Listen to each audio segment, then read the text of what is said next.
projet Tomcar Permafrost est un projet financé par la Commission européenne et qui porte sur l'étude des flux de carbone des fleuves arctiques vers l'océan. Et la particularité des fleuves arctiques, c'est qu'ils sont soumis au pergélisol.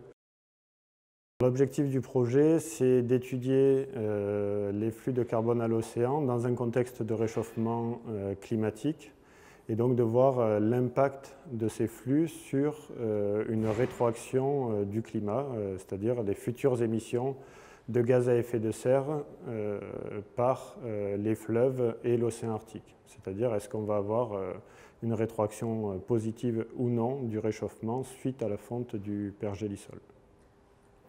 La Sibérie, moi j'ai une formation initiale au Canada, l'Arctique c'était l'Arctique canadien. Pour la France, l'Arctique c'est la Sibérie. Donc quand je suis arrivé en France et à l'INP, j'ai décidé de monter mes projets en Sibérie.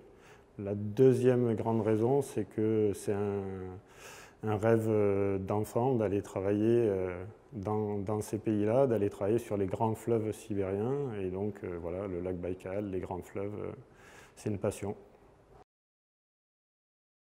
C'est un projet international avec des partenaires américains, canadiens, mais surtout un partenariat avec la Russie qui est particulièrement stratégique parce que je pense qu'une grande partie de la recherche environnementale va se dérouler dans le futur en Russie et particulièrement en Sibérie où il y a tout à faire au niveau des études environnementales.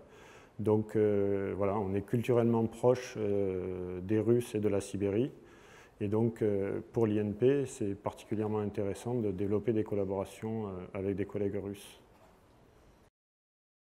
Le projet a permis d'amorcer une collaboration durable avec des collègues russes et a aussi permis de récolter d'autres financements. Donc, même si le premier financement s'est terminé, on a d'autres financements pour continuer à travailler en Sibérie et particulièrement à Igarka où on veut mettre en place un observatoire du fleuve Yenisei.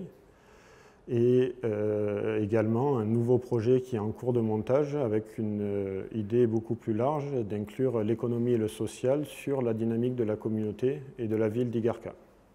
Les qualités pour faire la recherche, je pense la première chose c'est d'avoir une idée, une passion et surtout d'être persévérant, c'est d'y croire là où certains n'y croient pas ou n'y croient plus et ne rien lâcher. En tout cas, pour faire de la recherche en Sibérie, voilà, il faut vraiment être passionné, il faut y croire, même dans les moments les plus difficiles, il ne faut rien lâcher parce que si tu y crois vraiment, ça finit toujours par passer, quoi.